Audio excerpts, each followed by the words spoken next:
So we're gonna dive into the new project today. I just picked this thing up not that long ago. It's been chilling in my garage. This is a 2007 335. Had to do a little bit of work to it, but got it super cheap with a clean title. Black on black, kind of specific what I was looking for.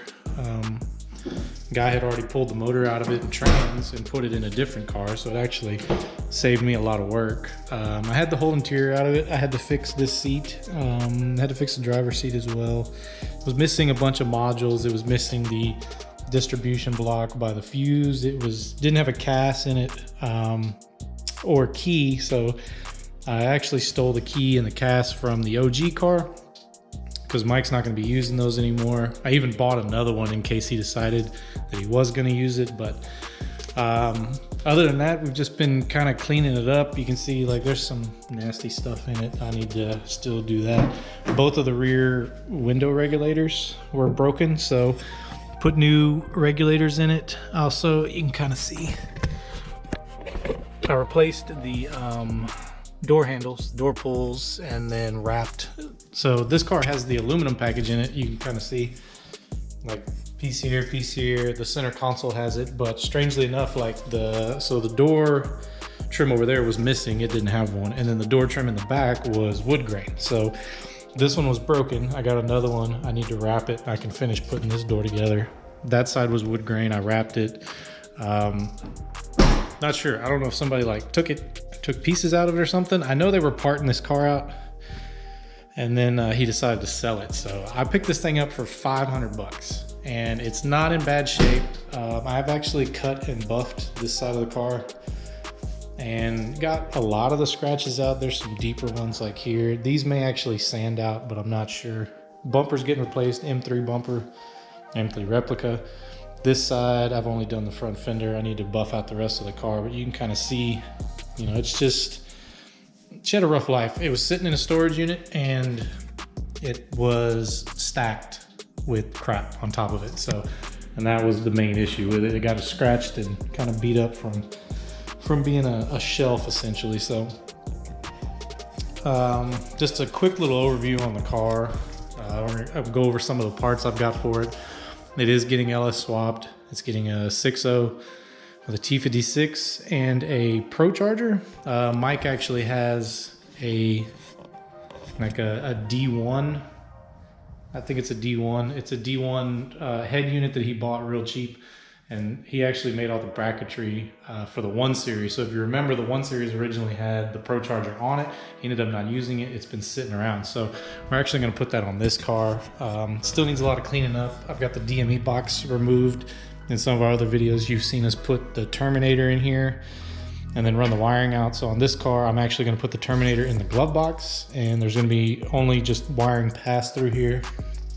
We'll go over the harness here in a little bit. I've actually cleaned it up a lot, taken out a bunch of stuff out of it. I've gone a little bit beyond what we normally do to them and what's in our previous videos. So this thing is really close to being ready to go to the shop and drop the drivetrain in it, and we'll go from there. But today my goal is to get the coilovers on it. I've got some new coilovers for it, and then we're gonna go over all the parts I got. So let's get to it. When I bought this thing, you can see the upper strut mount is gone. The other piece is just laying there. But this car had a set of coilovers on it, and the guy I bought it from actually took them off, put them on his 1 Series. So the 1 Series strut assemblies are back on this car, and they're pretty trashed. So instead of just buying some stock stuff, picked up some coilovers and just trying to get this thing to sit right so that I can move it. Because right now it's really hard to, if you jack it up, like whenever I jack this up, the wheel literally just like everything fell out from underneath there because that was torn, so nothing was holding anything up. So let's get these coilovers out and start getting them on the car. So this is what I ended up picking up. These are Rev9 Coilovers. Pretty cheap. I think I paid a little bit under $600 for these. I know a lot of people are gonna be like, oh man, these things are junk. And they may be, but we'll find out. You know, I've read some good reviews, I've read some bad reviews, but for the price of some new stock stuff, we'll give these a try. So, plus this gives me the ability to adjust for the extra weight of the LS. So, start getting these front ones on, and we'll see how they go.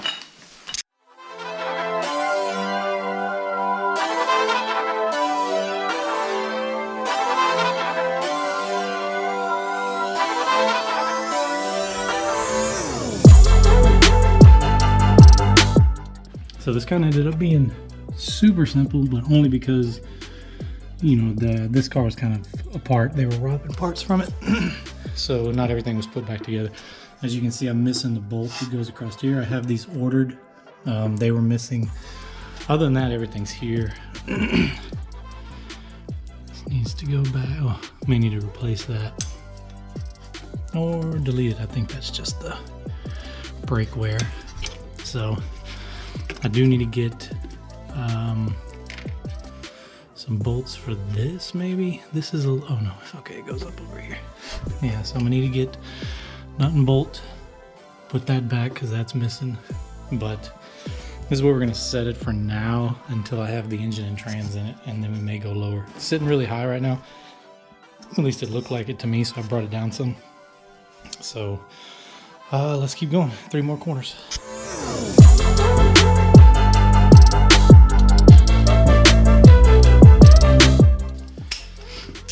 Neat little trick I learned. You're working on one of these. The way this works back here is it's clamped. Take your 1/4 inch Allen key. So you can turn it a little bit and it pries that open just enough. This thing will slip right out.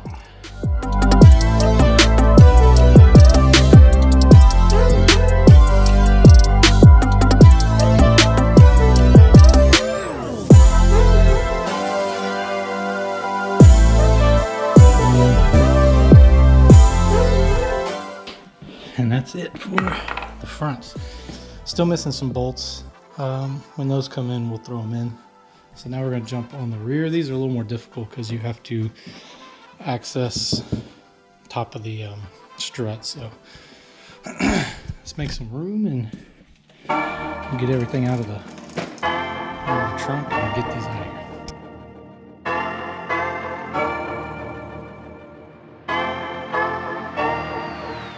If you're doing this for the first time, this thing has a little captured nut washer. These were loose because they just tossed these back in here. But chances are you're gonna have to put a wrench on this to hold it because it'll just spin the shaft. So these were easy because everything was already loose. It'll be the same thing over here. This one doesn't even have one, so it may have already slipped out from jacking up the car. All right. That's one of the other issues. You'll notice this car has no brake caliper.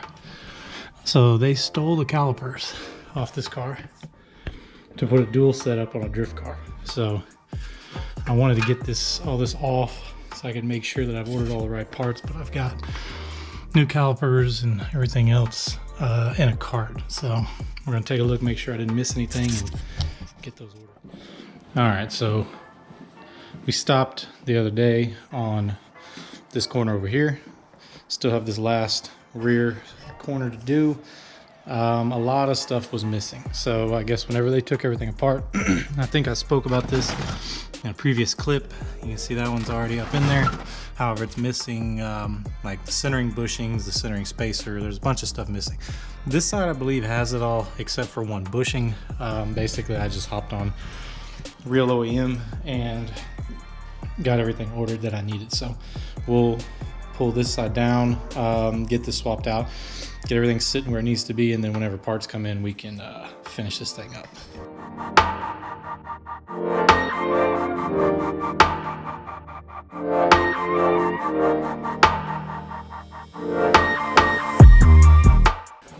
That was another thing I had to order. The lower spring boot is missing here. And then if you're ever doing coilovers on one of these, this shit like doesn't fit. You just pop it with a hammer. These are like press fit in there, the cups. But what happens is rip this bag open. So this is the upper mount. It just doesn't fit in the cup. So you knock that out and everything fits like it's supposed to.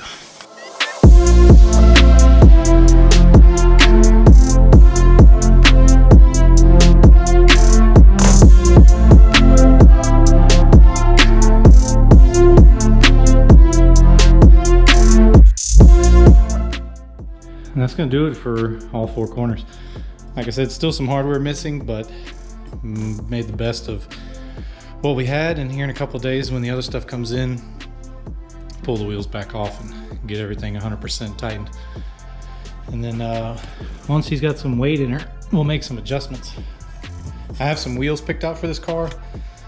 They are on like an 8-week back order, so it's kind of the last thing on my list right now.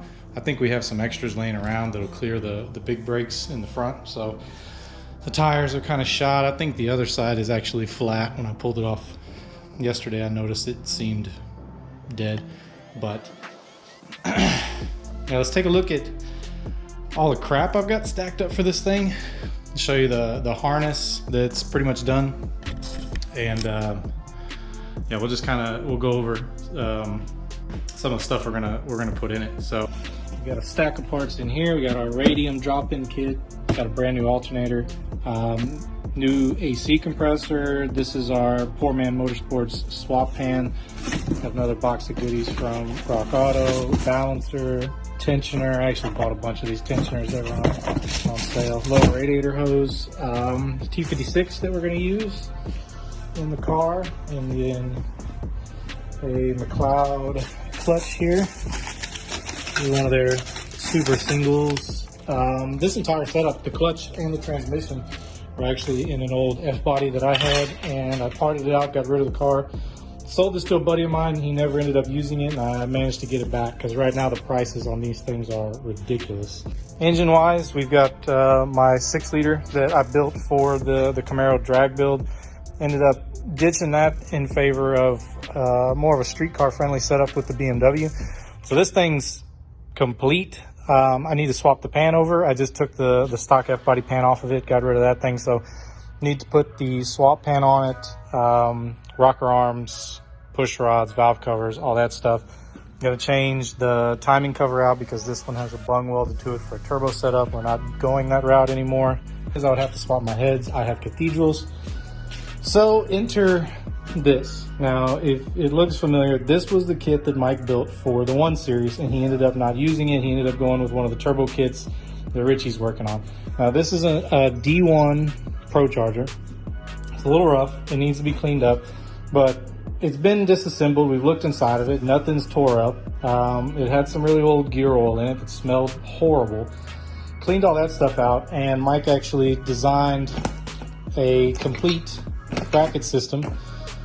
Tensioner and everything works in here. This is the tensioner that goes down on the air condition, but this uses a Corvette C5 accessory drive, and this is what we're going to put on my car. So we're going to see if it works, and if it does, then I'm going to buy the head unit from him. And if not, then if this head unit ends up being trash, I'm probably just going to buy a new head unit. You know, I'll get another D1 or find something used somewhere that works. So this is what we're going to be putting on my 335, and the D1's good for like 800 is what they advertise. I'd be really happy with somewhere between 650 and 7 on this car. Just a fun little street cruiser with a T56. So on the Terminator harness, another thing that we like to do is go through and move some stuff. So essentially you end up moving some of these wires. So you've seen in the previous videos, the red and the green, we cut the tact signal one off because we don't use that. We move them farther up in the harness. Originally they come out like way down here, but what I also did was I'm using a drive-by wire. So I got rid of drive-by wire, sorry. So I'm using a drive-by wire, and I went ahead and deleted the idle air control and the TPS. Also went through and completely re-loomed and like reheat shrunk a lot of the connections, just clean things up. If you take a look at your Holly, you'll notice that they use loom that's like 4 times the size that it really needs to be. And it just looks bad. So I've also got the Sloppy Mechanics Flex alternator harness routed inside this one. Everything's nice and tied up. Grounds are still here. And basically I just heat shrunk every connector. So this is all split loom, the correct size, like basically the smallest size that I needed to go around everything. And then I depinned every connector so that I could heat shrink, you know, in a couple of places so it doesn't come apart. So this turned out really nice. I actually did, instead of like, trying to find my intake air temp, coils, coolant. This was fuel. It would have been in the same area as this one. So coming out with the same area here, this same pigtail right here with this is the map sensor. Yeah, this is the map, but it's on over here. There would have been 2 other plugs, and I basically cut them off and pulled the wires completely out of the harness. So I went all the way back to here and got them out of the harness. Never going to use them, didn't want them in there. Also pulled, this is the IO. It's an 8-pin that's on there. Depinned it and moved it. It was about here somewhere. Moved it all the way back here. So all of this will sit nicely in the DME box, and then this will pass through the firewall, through where the DME fan was, plug into the Terminator inside the glove box. So the only thing left to do here is I need to, previous owner had already cut this connector off. So I need to go through and find all my wires, tape them up, and I've got a 9-pin weatherproof plug. Half of it'll go here, half of it'll go on some of the harness here, and then we'll also have the drive-by wire harness that gets tied into it for the throttle body, so that you can use the factory BMW pedal. Something else that I'm also working on is 3D printed screen holders that replace the Ashtray. This is the first one, or the first design that I kind of thought might look good, but it is a little bulky, but holds at an angle, and it kind of ends up being behind your shifter a little bit. So this is the second one, and then really liking this one. The screen kind of lays flat, but I think you'll be sitting above it enough that it won't matter, and it also leaves room here for, you know, if you want to add like a USB charging plate. I actually measured this and found one on Amazon that worked out, and then, you know, pocketed it on the back so that you could, if you use something that has like a retaining collar, and it, you know, you have limited engagement basically on the threads. So this is only 3/8 of an inch thick here. Fighting some, you can kind of see, fighting some surface issues because my printer is like barely too small to run this. So I have to run it like this, stood on its end and catty cornered. If I could run it flat, this thing would come out really nice.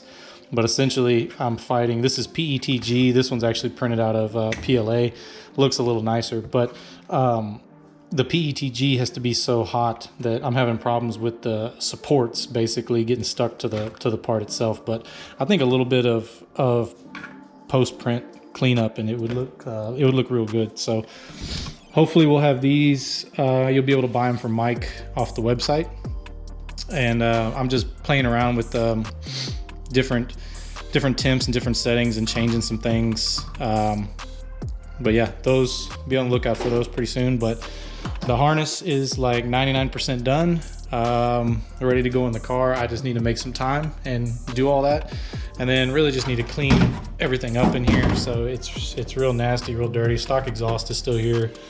My washer fluid tank is broke off, so a bunch of little things that have to be fixed.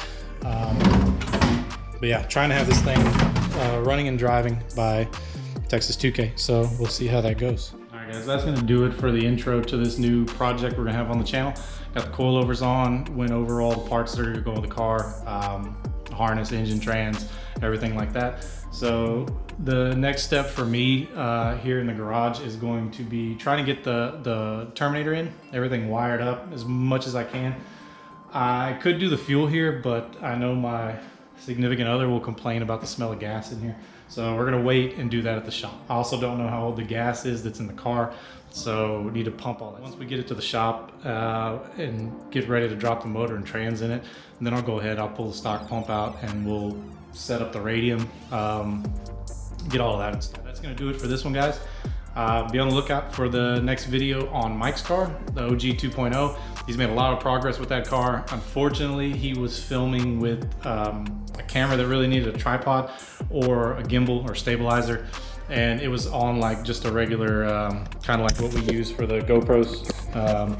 And so the footage looks like the Blair Witch Project. I tried correcting it and it was just too shaky. So we're gonna just kind of jump over there with him one day and do an overview, see where he's at. And I actually bought another GoPro so that we both have one. So we're both working out of our garages right now because we got 2 cars at the shop on the lift. So hopefully we can get everything back over there and work on everything in the shop again. But that's gonna do it for this one, and we'll catch you guys in the next one.